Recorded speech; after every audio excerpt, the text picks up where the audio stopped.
కొత్త బిజినెస్ కోసం ఆలోచిస్తున్నారా? ఈజ్ ఆన్ డిస్ట్రిబ్యూషన్ కోసం కాల్ చేయండి 9154729854. డాక్టర్ గారు నమస్తే అండి. నమస్తే మేడం. డాక్టర్ సురేష్ కుమార్ గారు ప్రముఖ పీడియాట్రిషియన్ గా ఉన్నారు. ఎన్నో ఏళ్ల అనుభవం మీది. అయితే డాక్టర్ గారు, కాఫ్ సిరప్ గురించి మనం చూస్తూ ఉన్నాము. 12 మంది చిన్నపిల్లలు చనిపోయారు మధ్యప్రదేశ్ అండ్ రాజస్థాన్ లో. ఎందుకు ఒక దగ్గు మందు ప్రాణాలు తీసేంత విషయంలాగా ఎందుకు మారింది? అసలు దగ్గు మందు విషయంలో ఎలాంటి జాగ్రత్తలు తీసుకోవాలి? కాఫ్ సిరప్స్ లో ఉండేటువంటి కంటెంట్స్ ఏజ్ అప్రోప్రియేట్ గా వాడాల్సి ఉంటుంది. అన్ని కాఫ్ సిరప్స్ సేమ్ కాదు. జనరల్ గా మనం చూసినట్టయితే గనక ఫార్మసీస్ కి వెళ్ళి ఓవర్ ద కౌంటర్ మెడిసిన్స్ తీసుకునేటప్పుడు చాలా జాగ్రత్తగా ఉండాలి. వీలైనంత వరకు అసలు over the counter pharmacies should not dispense cough syrups without paediatricians prescription. ఎందుకంటే దగ్గుకి కారణం సింపుల్ నేసల్ బ్లాక్ ఉండొచ్చు, థ్రోట్ లో ఇరిటేషన్ ఉండొచ్చు, లేదా ఊపిరితిత్తులో నిమోనియా కూడా ఉండొచ్చు మేడం. దానికి ప్రాబ్లం కి తగ్గట్టుగా మెడిసిన్ ఇవ్వకపోతే కనుక దానివల్ల ఒకటి ఇబ్బంది అవుతుంది. రెండు, కాఫ్ సప్రెసెంట్స్ ఏవైతే ఉంటాయో అవి లెస్ దెన్ 6 years పిల్లల్లో అసలు వాడకూడదు. అంటే దగ్గుని అణిచివేసేటువంటి మెడిసిన్స్, డెక్స్ట్రోమెథార్ఫన్ అనేటువంటి మెడిసిన్ 6 years లోపు పిల్లలకి వాడకూడదు అని చెప్పేసి క్లియర్ గైడ్ లైన్స్ ఉన్నాయి. బీట్ ఎఫ్డిఐ లేదా మన ఇండియన్ గైడ్ లైన్స్ కానివ్వండి, cough suppressants should be avoided in children less than 6 years. Okay, అసలు ఈ కాఫ్ సిరప్ లో ఏమి డ్రగ్ అనేది ఉంటుంది? ఇది అంతగా కిడ్నీల మీద ఎఫెక్ట్ చూపించేంతగా ఎందుకు అవుతుంది డాక్టర్ గారు? ఇది ఓన్లీ ఏజ్, డోసేజ్ దాని వల్లేనా జరిగింది, లేకపోతే ఇంకా ఏమైనా కారణం ఉందా? కాఫ్ సిరప్స్ కంటెంట్స్ గురించి మాట్లాడినట్టయితే మేడం, ఒకటి ఎక్స్పెక్టరెంట్ లేదా సప్రెసెంట్ అని ఉంటుంది. ఎక్స్పెక్టరెంట్ అంటే లోపల ఉండే కఫంని బయటికి తీయటానికి హెల్ప్ చేసేటువంటిది. సప్రెసెంట్ అనేది కాఫ్ పూర్తిగా సప్రెస్ చేయడానికి యూజ్ చేసేటువంటి మెడిసిన్.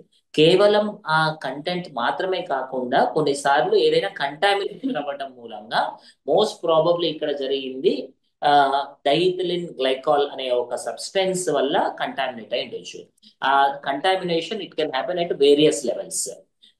ఒకటి డ్యూరింగ్ మ్యానుఫ్యాక్చర్ అయి ఉండొచ్చు, లేదా డ్యూరింగ్ ప్యాకేజ్ అయి ఉండొచ్చు, లేదా డ్యూరింగ్ ప్రొక్యూర్మెంట్ ఆఫ్ రా మెటీరియల్స్ అప్పుడు కూడా అయ్యిండే అవకాశం ఉంటుంది. So it is something like alcohol అనుకోండి. డైథిలిన్ గ్లైకాల్ ఇవన్నీ కూడా ప్రిజర్వేటివ్స్ కింద లేదా కంటామినేట్ కింద వాడినప్పుడు దాని మూలంగా they can have effect on various organs like kidney. And cough syrup లో ఏముంటాయి అని అడిగారు మీరు. దాంట్లో కాఫ్ ఎక్స్పెక్టరెంట్ లాగానే బ్రాంకోడైలేషన్ అనేది కూడా ఉంటుంది మేడం. బ్రాంకోడైలేటర్ కూడా ఒక syrup form, cough syrup form లో ఇస్తారు.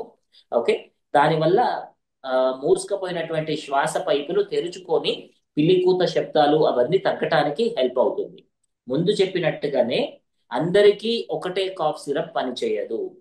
కాఫ్ ఎక్కడి నుంచి వస్తుంది, దానికి జెన్యూన్ గా కాఫ్ సిరప్ అవసరమా లేదా అని ఖచ్చితంగా పీడియాట్రిషియన్ చేత చూపించిన తర్వాతనే వాడటం ఇంపార్టెంట్. ఇది పెద్ద పిల్లలకు వాడే కాఫ్ సిరప్ ఇక్కడ వాడారని అనుకోవచ్చా?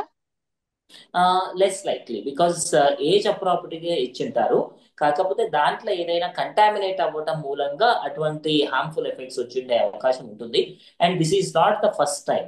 There are instances in the past, even వేరే కంట్రీస్ లో కూడా ఇటువంటి జరిగినటువంటి సందర్భాలు చాలా ఉన్నాయి.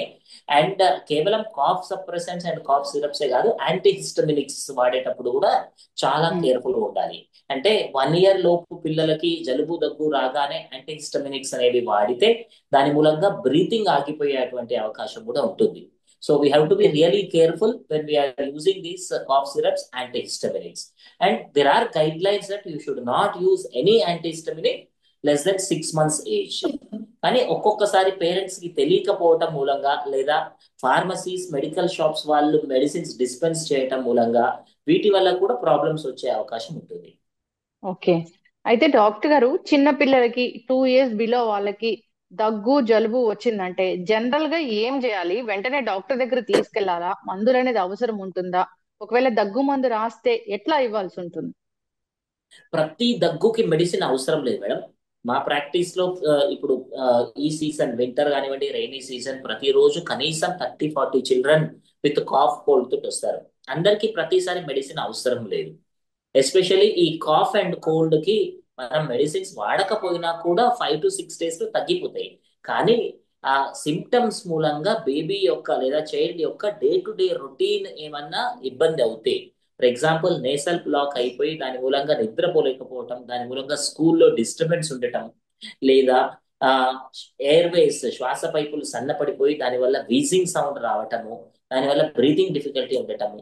సో ఈ బేసికలీ కాఫ్ కోల్డ్ బేబీ యొక్క routine or day to day యాక్టివిటీని అఫెక్ట్ చేసినట్టయితే అప్పుడు మాత్రమే మెడిసిన్స్ వాడాలి.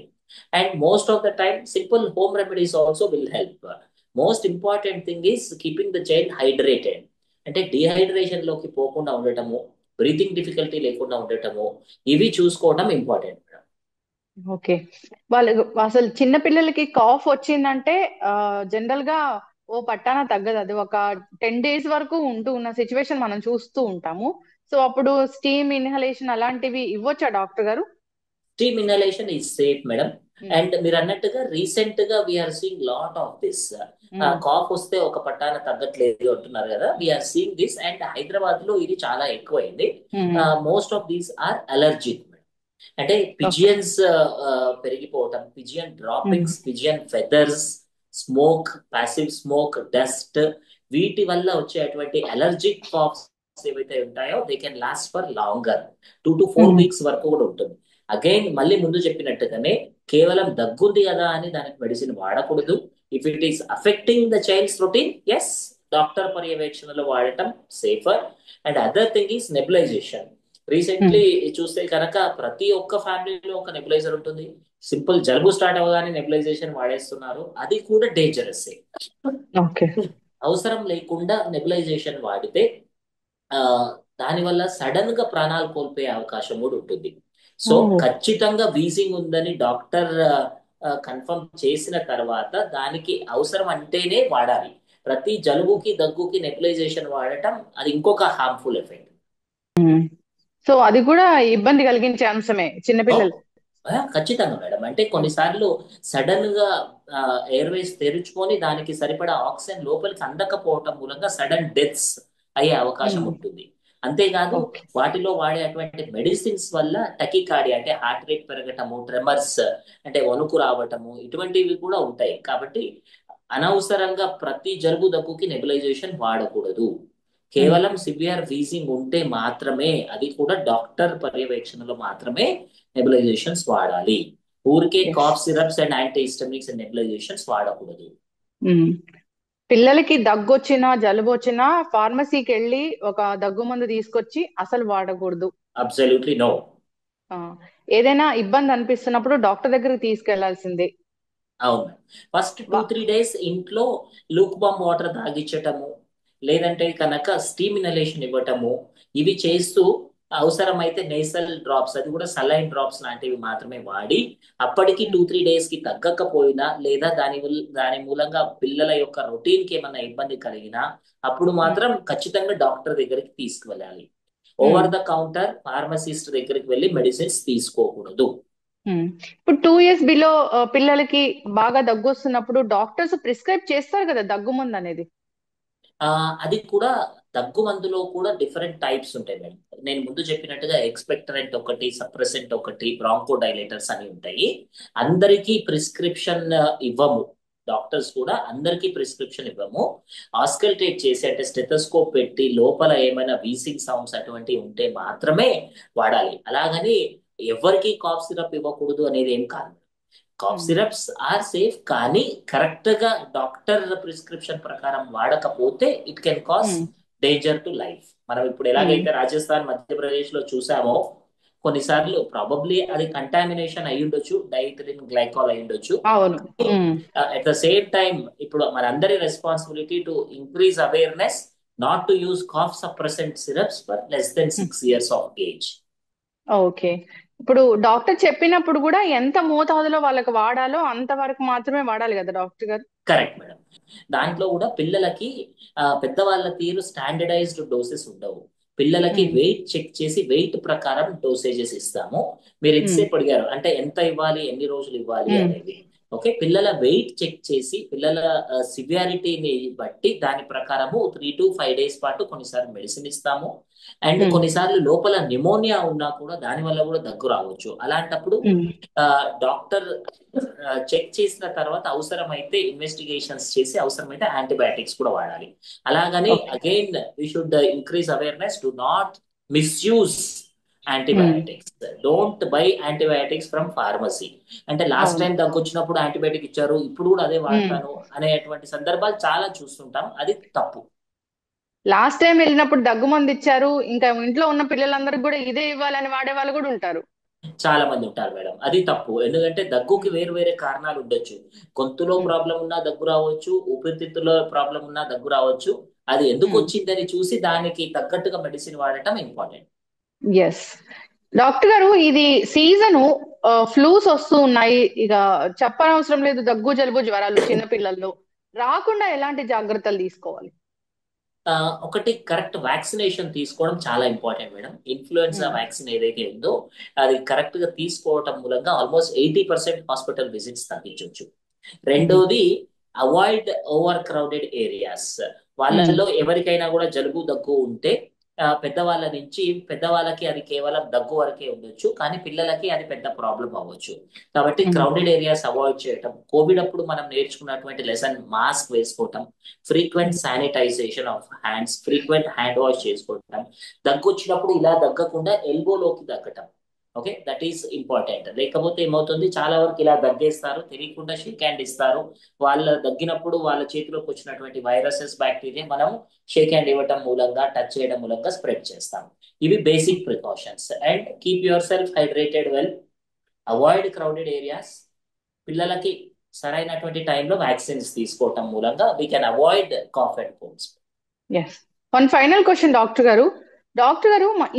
ఈ దగ్గు మందు తీసుకోవడం వల్ల కిడ్నీలు ఫెయిల్ అయ్యాయి అనేది మనం విన్నాము. ఏదైనా మందు వాడితే అది నిజంగానే కిడ్నీల మీద ఎఫెక్ట్ చూపిస్తుందా చిన్నపిల్లల్లో? ఉంటుంది మేడం.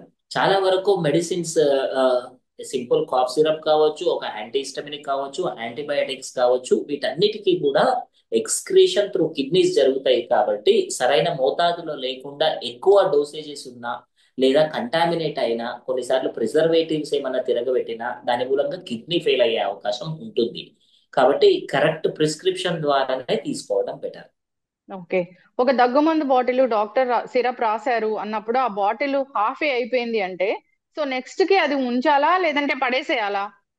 వీలైనంత వరకు దాన్ని మళ్ళీ రిపీట్ గా వాడకుండా మళ్ళీ అవసరమైనప్పుడు ఫ్రెష్ గా తీసుకోవటం బెటర్ ఆప్షన్. అంటే లాస్ట్ మంత్ ఇచ్చారు, అది అలాగే మిగిలిపోయింది కదా అని వాడి మళ్ళీ 3 months తర్వాత వాడతాను అంటే అది అలా స్టోర్ ఉండటం మూలంగా కూడా దాంట్లో బ్యాక్టీరియా కింద గ్రోత్ అవ్వచ్చు, లేదా కంటామినేట్ అవ్వచ్చు, ఇటువంటివి వచ్చే అవకాశం ఉంటుంది. వీలైనంత వరకు ఫ్రెష్ ప్రిపరేషన్ ఆఫ్ మెడిసిన్ మాత్రమే తీసుకోండి. అండ్ అది కూడా ఎక్స్పైరీ డేట్ కూడా చూడటం ఇంపార్టెంట్. దాంట్లో ఉన్నటువంటి ప్రిజర్వేటివ్స్ మీద కూడా ఒకసారి కన్నేసి ఉంచటం బెటర్. ఎస్, చాలా చక్కటి ఇన్ఫర్మేషన్ డాక్టర్ గారు, అందరూ ఫాలో అవ్వాలని కోరుకుందాం. ఈ దగ్గు మందు ప్రాణాలు తీసింది, చిన్నపిల్లల్ని ఎంతో మంది చనిపోయారు, 12 మంది వరకు చిన్నారులు చనిపోయారు. సో ఇది తీసుకోవడం వల్ల కిడ్నీలు ఫెయిల్ అయిపోయాయి, ఇలా చెప్తున్న నేపథ్యంలో చాలా బాధాకరంగా అనిపిస్తుంది అసలు ఈ వార్త వినడానికే. సో ఇది అవేర్నెస్ కోసం చేస్తున్నాము, అందరూ దీన్ని ఫాలో అవ్వాలని కోరుకున్నాము. సో చక్కటి ఇన్ఫర్మేషన్ డాక్టర్ గారు, ధన్యవాదాలు. And for more videos, please subscribe to iDream. Please subscribe to iDream. Please subscribe iDream. And please subscribe to iDream. For more videos, subscribe to iDream. please like, share and subscribe to the channel. Congratulations, iDream. Subscribe to iDream. Subscribe to iDream. So subscribe to iDream Media. iDream ki iDream team अंदर की huge congratulations. Please subscribe iDream Media. Please subscribe to iDream. Subscribe iDream. Please subscribe to iDream. iDream అంటే నా కళల channel subscribe చేసుకున్న నోరు తిరుగుతలేదు, మీరైతే గంట గుర్తు కొట్టండి. For more such videos, please subscribe to iDream. Subscribe to iDream. Please subscribe to iDream. Please subscribe iDream Media. Please do subscribe to iDream. Please subscribe to iDream Media. For best entertainment and information, please subscribe iDream. And don't forget to subscribe to iDream.